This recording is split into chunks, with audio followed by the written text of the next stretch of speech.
Alright, welcome everyone. This is Altai here with Remo and Sean.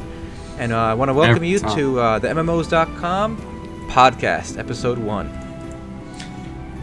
Oh, so how about a greeting from you two? Hi guys. What's up, guys? We have some interesting news and things to discuss this week. We have a very structured podcast for you guys. We have a lot of experience doing podcasts. I've actually never done one. My brother's never done one, and I don't think Sean's ever done one. Whoa. I listen to Serial, so... Since you listen to a podcast, that makes you an expert, right? That's right. So when I watch League of Legends streams, it makes me a pro, right? Weren't you in Plat? Point proven. Plat. Yeah, Plat? It's a Plat scrub right here. I was I agree. Masters.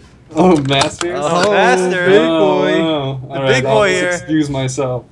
Well, on the League news, there's some interesting drama going on in the League world, actually. Here we go. League news. Let's hear it. Apparently someone some challenger player claimed to be a girl. And red flag, red flag. Red flag right there. See, first of all, if somebody says they're a challenger and they're telling you they're a girl, they're probably lying. It seems too good to be true because actually, the person who claimed to be a challenger, and this person actually streamed as well, and posted proof, and apparently they looked very ambiguous, so they were able to pass off as a girl, even though they were a guy. And the reason they admitted to doing it was because they wanted to get lots of donations, and apparently it worked. Okay, that's why they did it. So can we see this lady? Oh, or man? Yeah. I'll get a picture of her for you guys. Let's see how ambiguous this really is. But you know, this whole Twitch and donation thing is big business. I see a lot of girls getting some nice donations. Even like the smaller streamers, as long as like they show some, some of their skills, some of their assets, they can get some big money on Twitch. I mean, I think we should try this to fund our our MMO addiction. I've been wearing low-cut shirts on Twitch for a while now, but how's that worked out for you? I think I just gotta stop talking while I play because it's not going too well. That part gives it away? I think so. All right, this is the proof apparently. Let's see. Oh my goodness, this is nothing. How could people fall for this? They're hoping the person's honest. Whoa, what are you talking about? Look at that handwriting. Does your handwriting look like that? Honestly, what sold me was that that happy face. The smiley face would have sold me so quick. If it was a winking face, that's valid. It would have been too much. But that smiley right there. And the funny thing is, I mean, I guess she's kind of blocking the eyes here in this picture. I mean, I'm not even sure that's her. I mean, that's the proof she used. She linked to this Reddit post. Oh, it could be like just a friend of hers. Yeah, and then now she said, I didn't read the whole post about it. I just stumbled upon this. I see. And the funny thing is, on that first post, she said, like, I'm challenger, I'm a female, ask me anything, right? The top most upvoted comment was from a pro league player called X Special, and he said, duo with me. Well, I'll include a link to this picture in the... Just link to the Reddit thread. Yep. So again, guys, red flags. If somebody's challenger, odds are they're not a girl. Okay. And this is gonna be a professional podcast. All right, I'm gonna have links to all the stories we discuss, in the description area. Of course, MMOs.com is all about that professional content. So let's move on to the actual news of the week. Whoa. Trio Savior is on Greenlight. Whoa. I think this bears a lesson for everyone, guys. When somebody says they're a girl on the internet, you ask for proof, otherwise you don't believe it, alright? Just keep in mind, there are no girls on the internet. It's all just dudes over 40 pretending. If you've played Second Life, okay, hold on. While we're on this topic, it's a pretty important topic. Have either of you pretended to be a girl before? Because I know I have. We all know you have. No, of course I have. Let's be legit. Gumby, don't tell me you haven't. I did when I was just playing, what's it called? What was that art game I played last? Perfect World. And then I did it with Planet Calypso and Tropia Universe. No, let's be real. Hi, I'm a girl. Free items, please. Yeah, exactly. People give you free stuff. Remember EVE Online? You go in chat. I am new girl playing EVE Online. Yes, please. I think I have you guys beat, though. I convinced a guy in Ultima Online I was a girl, and he gave me access to his house.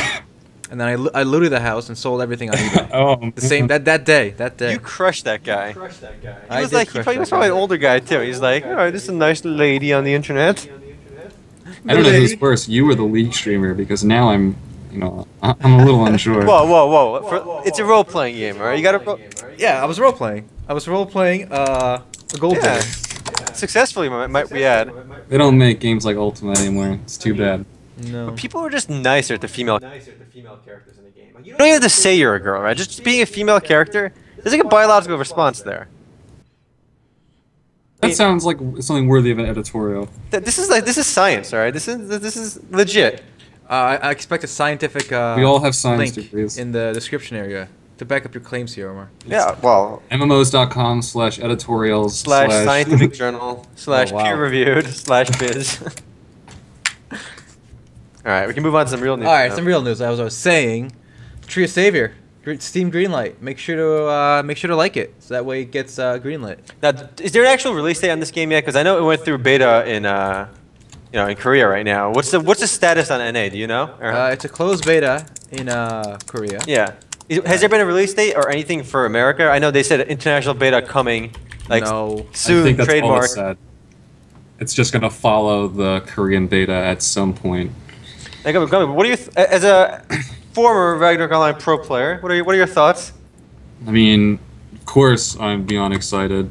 Ragnarok Online. I don't know if it's just nostalgia though that has me excited and everyone else. Like I look at the art style of this game and I see that cutesy, almost isometric overlay and skill set, and I think it's just bringing up those memories of just grinding. You know, and also something I've noticed.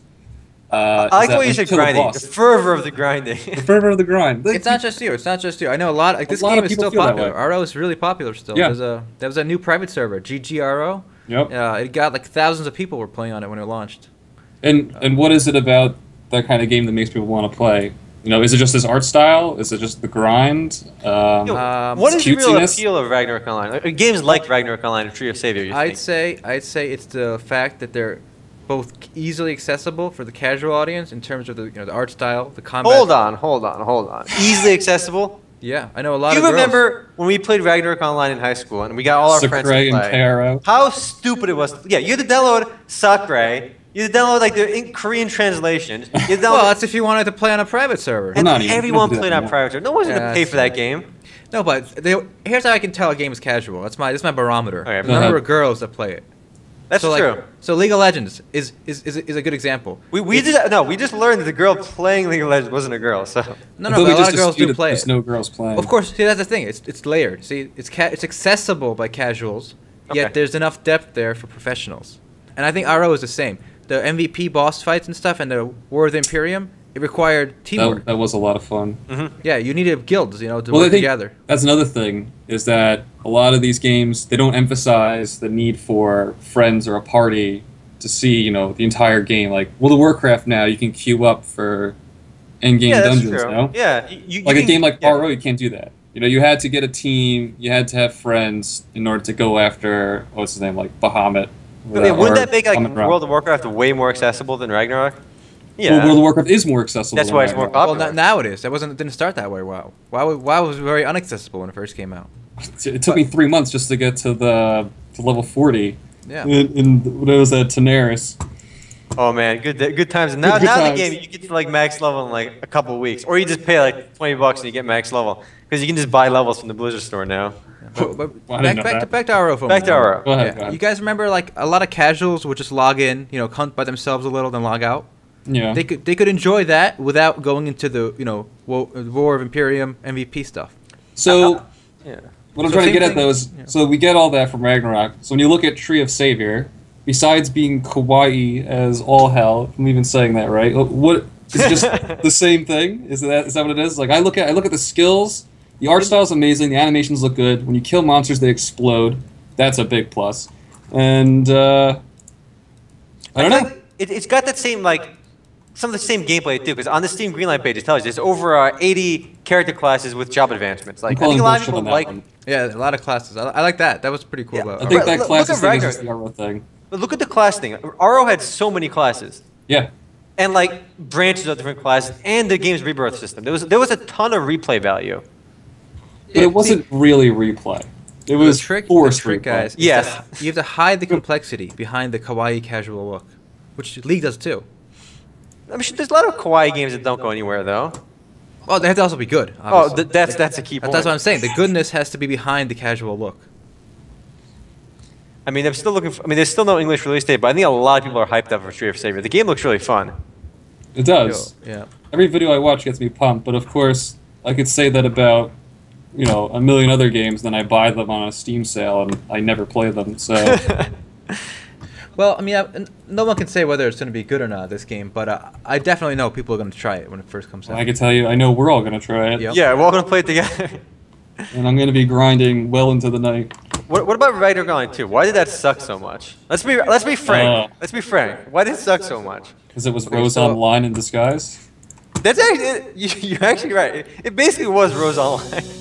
They thought that somehow they could just port their failed Rose Online and put Ragnarok Online 2 on it and it would work. Guys, I just changed the name and hope nobody notices. just change some of those jumping jelly beans into pouring icons and nobody will know. The pourings weren't even cute anymore. I was very disappointed. They weren't fun to kill. If I gotta kill a mob 1,000 times to hit level 5, it better be freaking cute. So intimidating. Let's move on to a new game now. I got some news.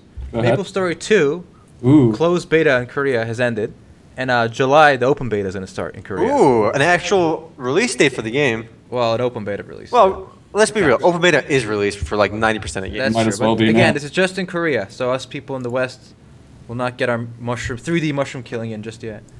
I mean, but because there's a firm release date, or open beta date there now, I feel like within a year, easily. Oh yeah. Maybe 6 months. Which game did they say it would be out in America first? Ghost in the Shell Online, right? No, was that it? Yep. They said Ghost. Nexon is also publishing that. They said that would be out in, I believe, in America before it comes out in Korea. That's a shooter, first-person shooter. So that kind of genre does well here.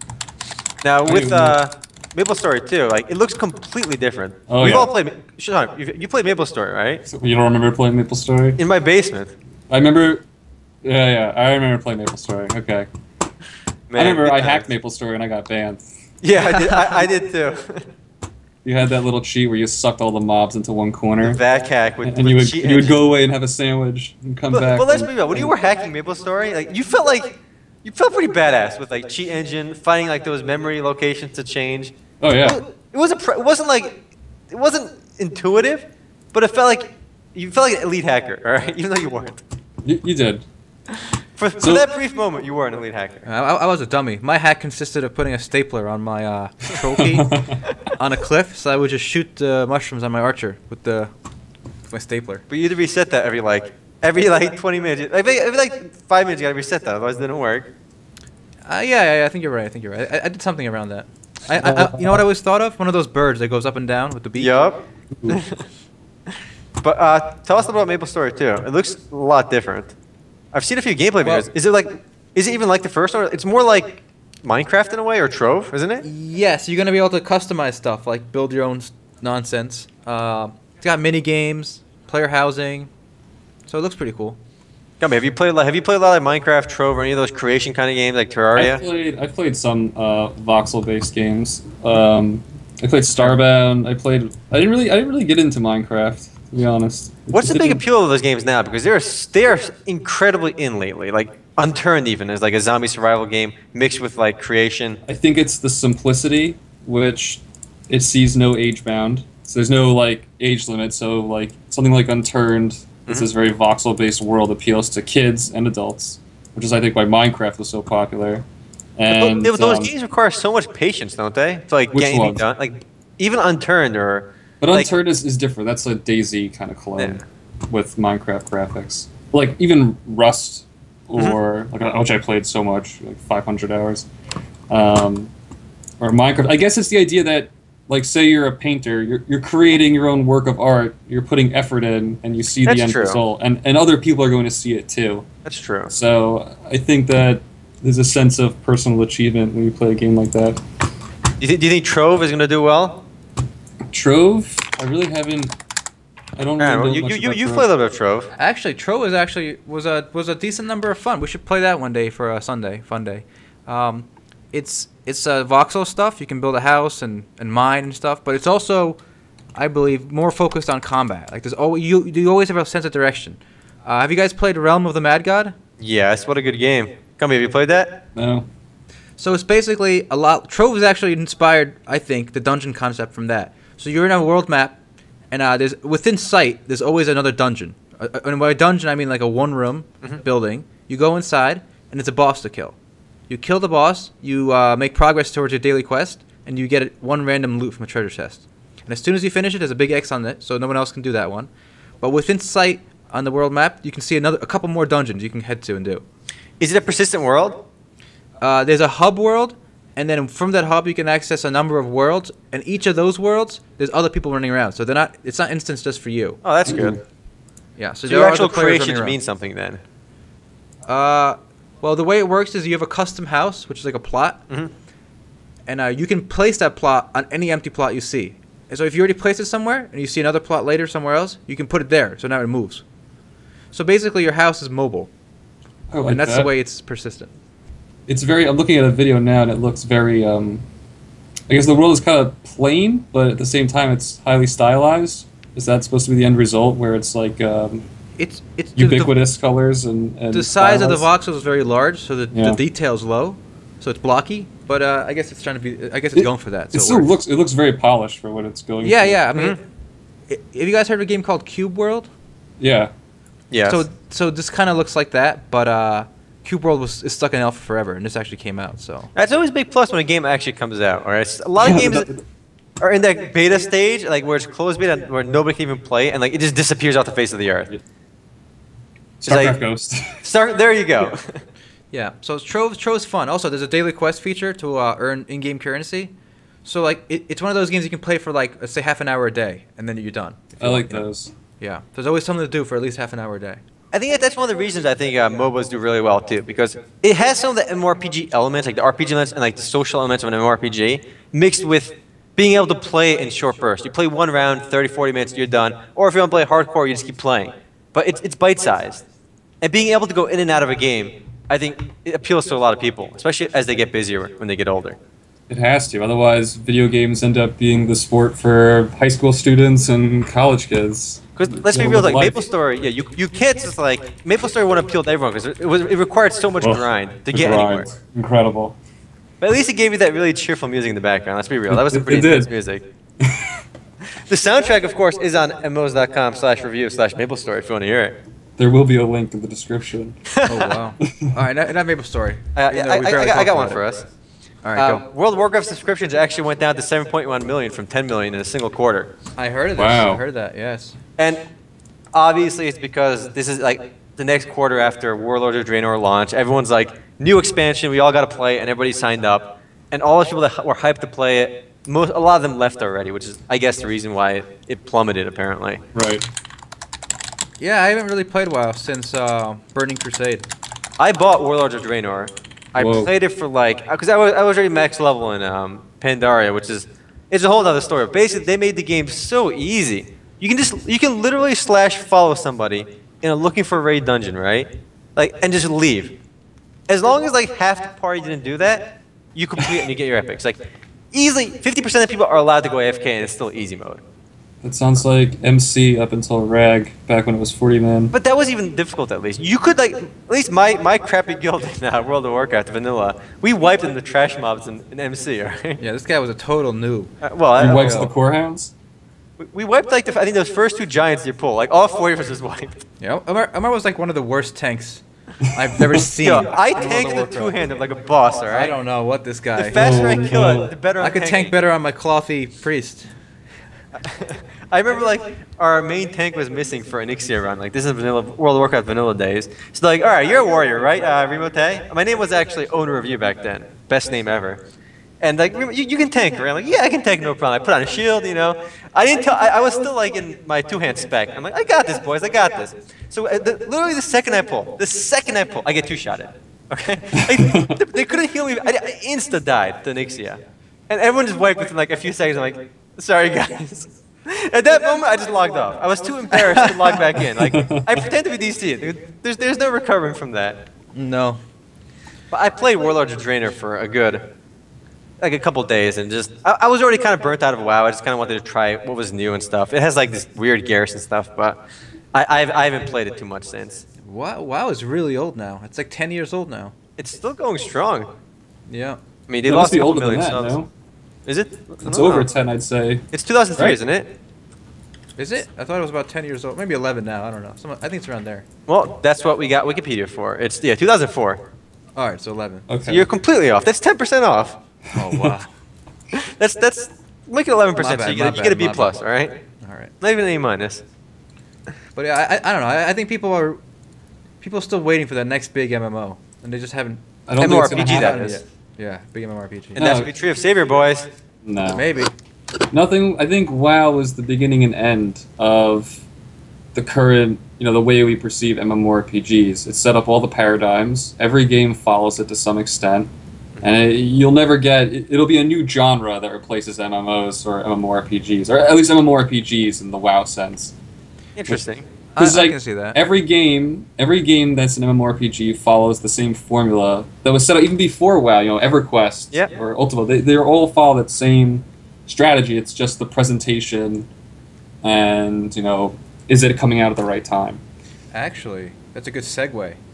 I got some EverQuest news for you guys. Oh wow! So on May 20th, which is coming up, EverQuest is going to release something called a progression server. So it's basically a new server that starts with the vanilla, like 20 or 15 years ago, whatever it is.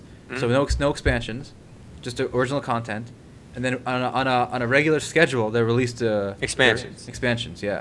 That's interesting. So I am actually looking forward to playing it and just seeing how far I get. Maybe I'll stream it or something. Now, is EverQuest... EverQuest 2 is free to play. Yeah. Is EverQuest 1? It is. But you have a limited... Your inventory space is limited. And there's some other nonsense like that. Dragon Nest did that. Yeah, but so long as you can, play... No, you can play. Yeah, that's fine then, yeah. Actually, I'm not sure if the progression server is free, but I think it should be because the regular game is.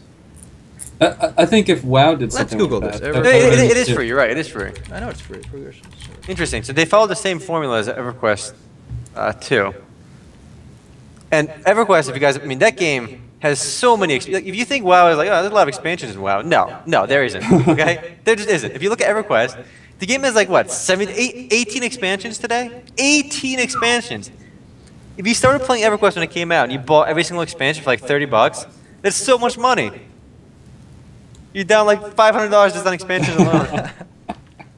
And they're still coming out. Alright, so how about we join this progression server on launch, guys? See how far we can Yeah, get. that'd be interesting. I can go back to killing some wolves. Yeah, we're gonna have to kill wolves and gnolls. Some gnoll pups. It's probably gonna be as far as I get. Yeah, have you ever played EverQuest, Sean? Briefly, but I never, I wasn't playing during the heyday. Oh, Yeah. okay. It'd be a fun experience because we can talk a lot about the nostalgia and Yeah. what You get a taste- past is good back then. Yeah, you can get a taste of some classic MMORPG. Blast from the past. See, it rhymes, so it's clever. What happened to King Britain's new MMO? Lord British? Lord British. Lord Yeah. King Britain. Shroud King of Britain. the Avatar. Shroud of the Avatar. So I'm pretty sure it's gonna be a buy-to-play game, and it's already in early access mode. Ooh. I haven't played it. Maybe if they give me a free code or something, I'll play it. But what has Lord British done since Ultima Online? He did Tabula Rasa, which is a complete flop.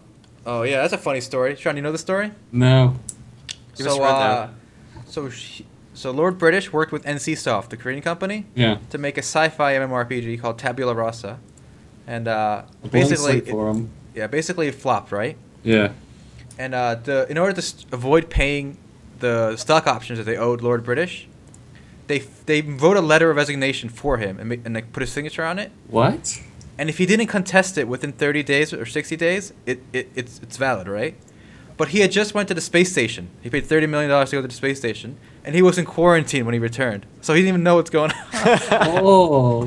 So then this went to court. Yeah, how funny is this? And then went to court, and then the court sided with him though, saying he couldn't have known or protested or whatever. So NCSoft had to pay him. What a scummy move. Right? That is so scummy. I can't believe they even tried that.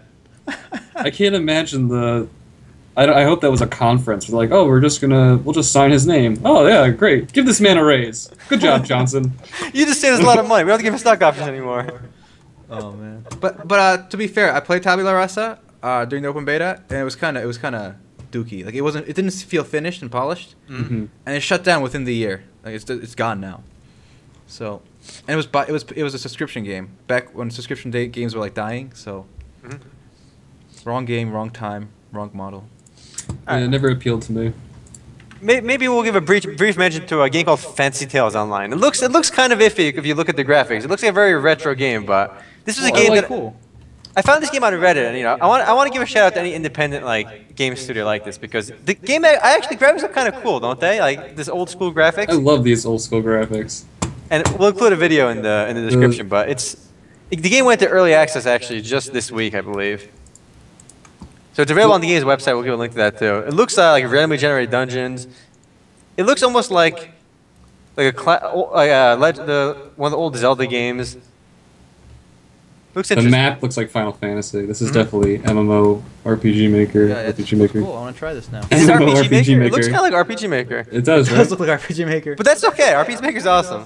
You could do so much with RPG Maker. I wish I had the patience to do it, because there really is unlimited potential. This Fantasy Tales Online is made by Cold Tea Studio. What a name. Cool. I'm glad they spelled fantasy right, so they don't have to worry about the other fantasy. Oh man. Fantasy Star Online. Fantasy Star Online. Yeah. Why did they spell that with a P? Was there like a reason?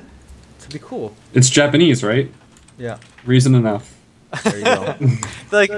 They must have messed up the translation in English. I was just thinking. We'll stick with it, alright? Just it sounds cool. Just go with it. It's already indexed. Don't worry about it. Did Fantasy Star Online 2 ever come out in America? I knew it was like coming I don't think soon. so. It's so weird. Yeah, I think it's out in like Southeast Asia. You can play on the Southeast Asia server, but the American servers never came out or something. What else is going on in the MMO universe? Well, another segue. This Fantasy Tale Online, the studio behind it, they're in Toronto.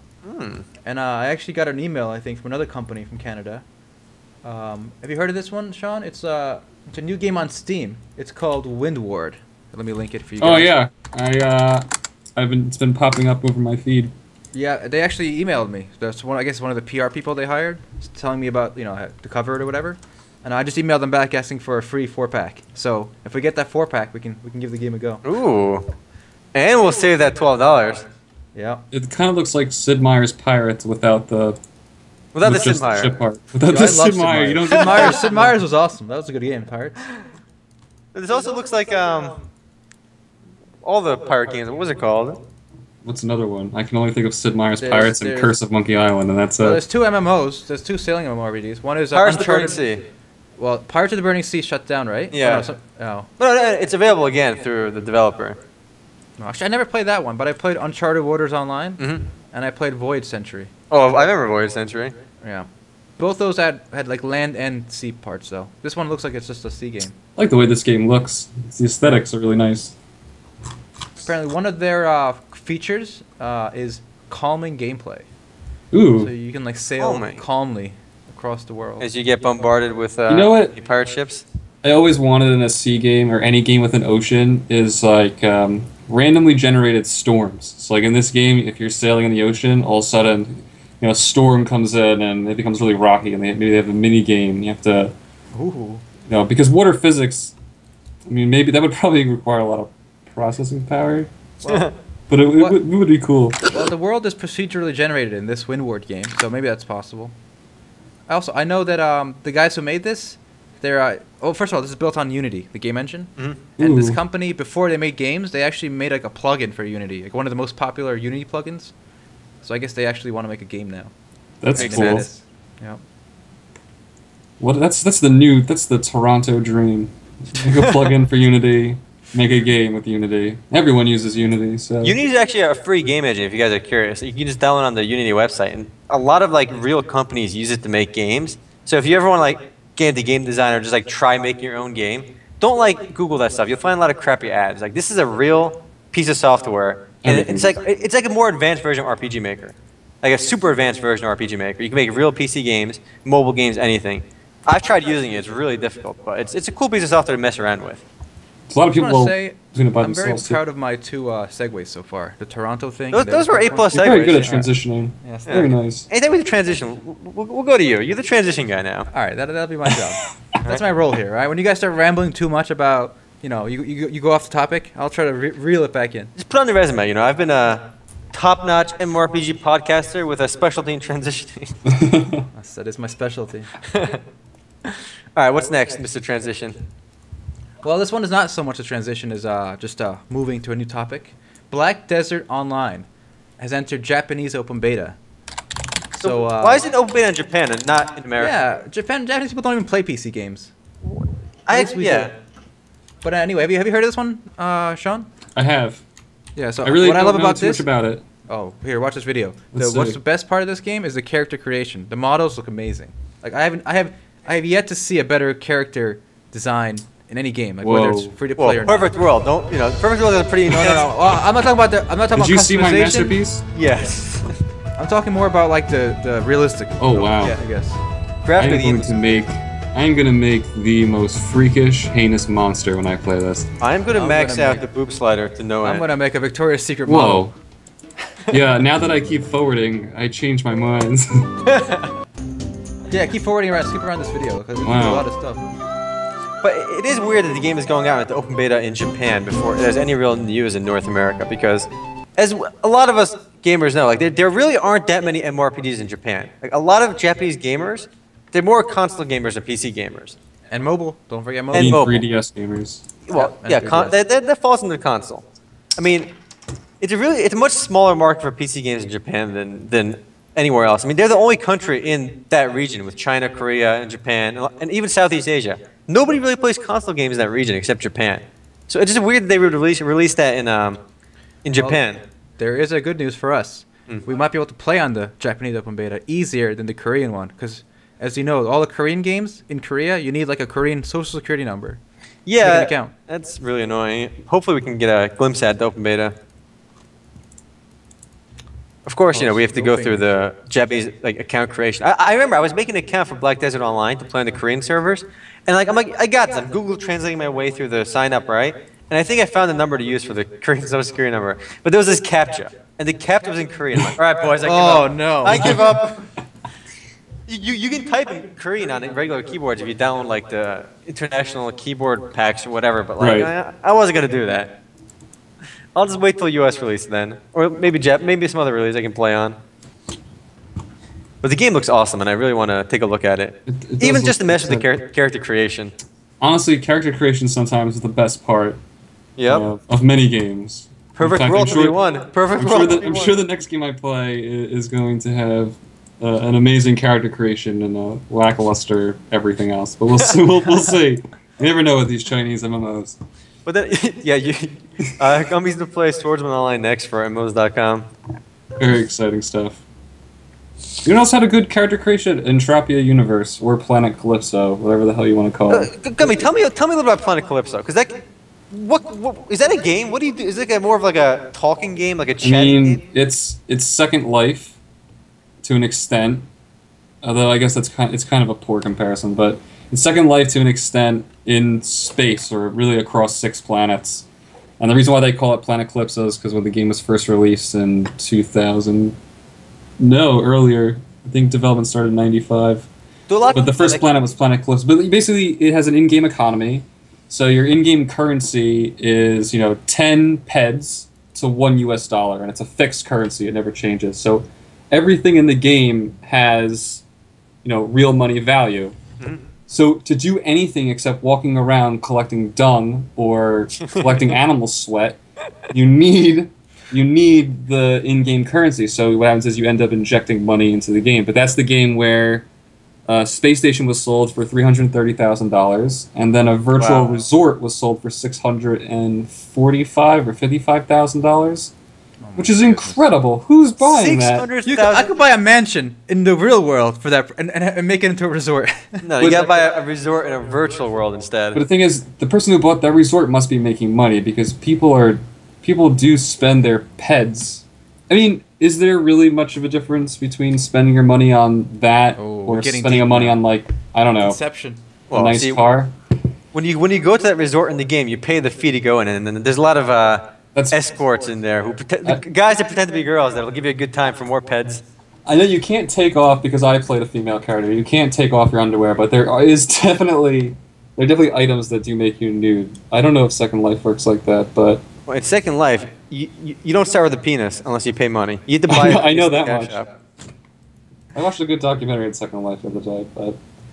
I tried playing Second Life. It's not intuitive. It's not an easy game to like, all right, I'm going to download this, I'm going to install it, I'm going to start walking around. It's just weird. You mean flying around. You fly around. You don't even walk around in Second Life. You fly around. But do we have a page for Second Life yet on Nope. MMOs? Not There yet. are people making an income, but they're making good money. I don't know if Entropia Universe was the same way. I heard it was you could break even in that game, but it was hard to make an income. Mhm. But in Second Life, you can live off of it. I mean, you got to work your ass off, but I feel like you have a better shot just streaming League, and hopefully people will watch you. Or pretending to be a girl on League, even better, as we've learned. coming full circle, huh? Going all the way back around. Well, yeah, we didn't even need you, Transition Man. We found our way there. We rambled our way into the transition on our own. Man, $600,000 for a virtual resort. I kind of want to visit that virtual resort. We should make a video on just going to that virtual resort. I mean, here's the thing: is Can we even get in? I thought about trying to find it, but getting around in that game is one of the most arduous tasks I've ever given myself. It's impossibly slow. The world is devoid of life. I mean, I'm pretty biased because I've played it. I didn't like it, but it's just you really have to believe in the game's economy to get anywhere. Also, to get into space and travel between planets, you really need to have been playing for 6 months. It costs a ton of money. And open space is just open PvP, so you could just get there's people just wrecking you.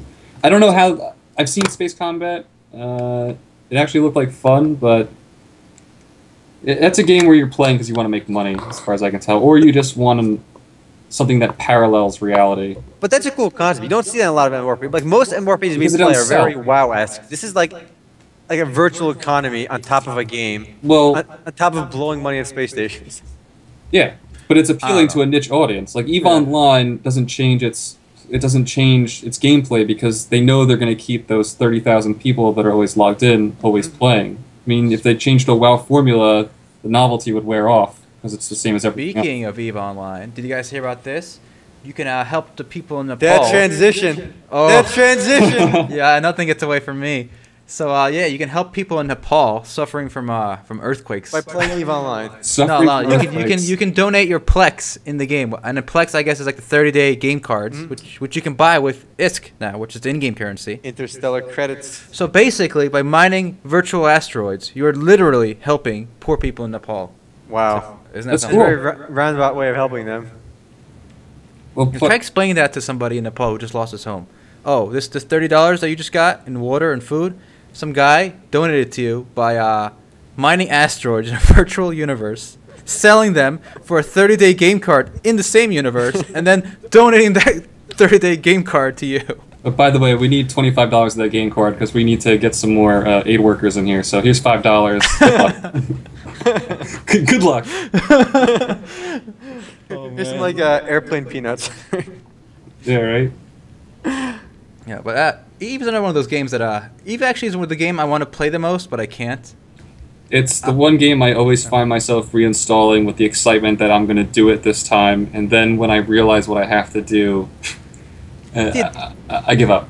Don't you hate that? Like you're excited to play a game, like, even a game that just came out. You play it for like a couple hours. You're like, it's the same thing as everything else. What was I thinking? Yeah, what was I thinking? Or you just can't get back into it.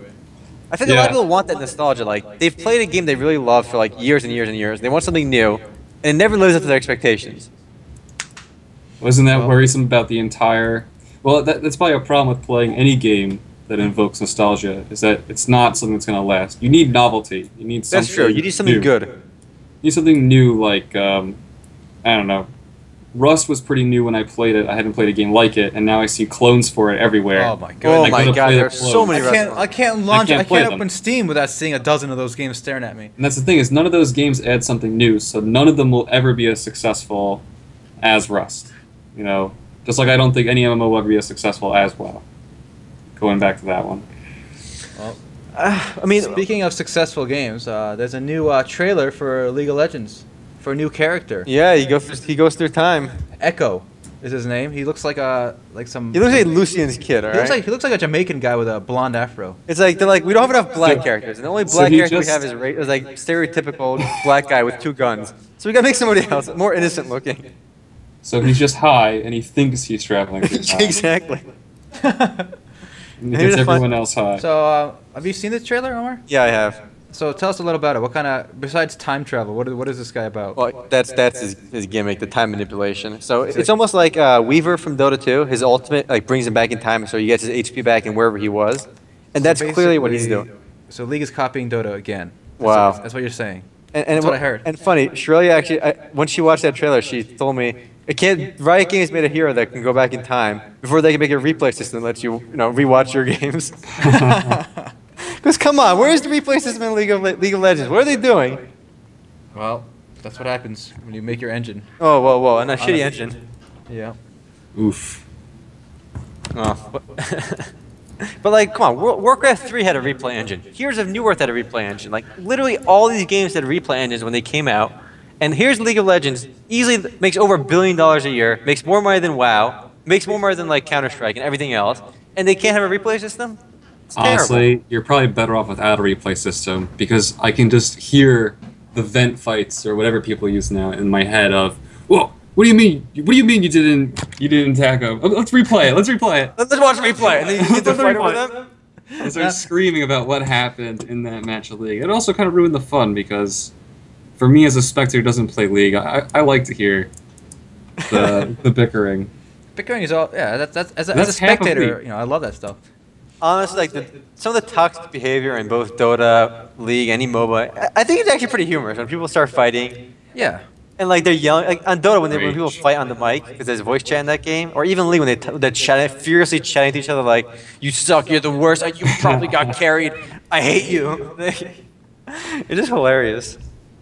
So I just watched this trailer while we were talking, and I actually like the art style better in this one than the one they're trying to be more realistic in. It's like a cartoony, animation. Yeah, I like it. League does the animation really well. Like all their, like a lot of the original videos they made, including the Jinx music video, which is pretty old now, I think they're all done really well. I mean, you gotta watch the Jinx League of Legends music video. I've seen that one. It's pretty good, isn't it? I've actually seen most of the League videos because the animation. Yeah. They must have such a large team. Yeah. That puts that together because that kind of stuff takes forever to render.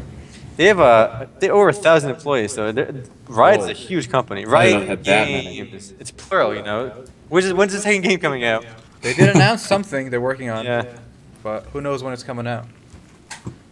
Well, I'm still waiting for the replay system. When the replay system comes out, I'll be happy. It's never coming out, and you'll be disappointed. Forever. When it does come out. It'll never live up to your dreams. Wow. Don't say that. I'm actually, right now, I'm only Plat 1 in League because I really haven't played this season at all. So, but I will get Masters for the season ends for sure. I might make some more League videos too. Fun stuff to do. Oh, I'll talk about another upcoming game that I looked at this week. Astral Realm. It's by X Legend, a Taiwanese company. And they make a series of these games, like anime-style MMORPGs. The most recent one in America, I believe, is Aura Kingdom by Aria Games, published. And there's actually another one after Aura Kingdom that never actually came out in America.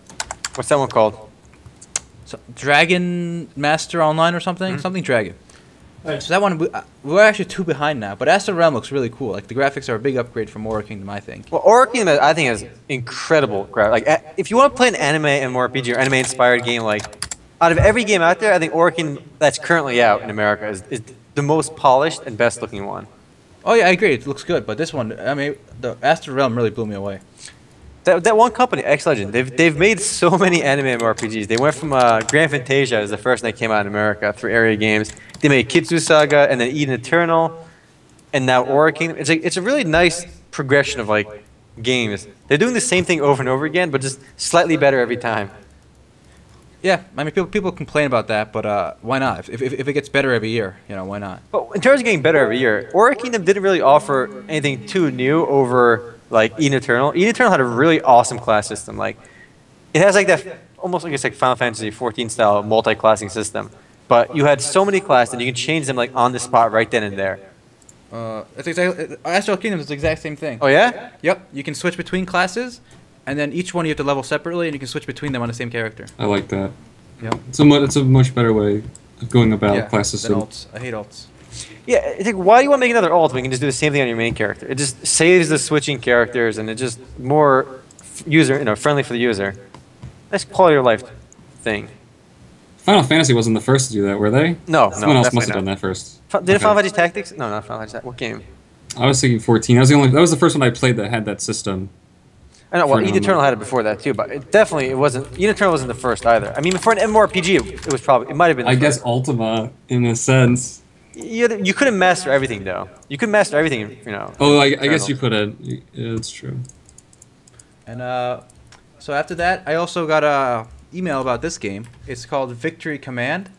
I haven't put up a page for it yet, but I think I'll do that today. Mm-hmm. It's a military MOBA.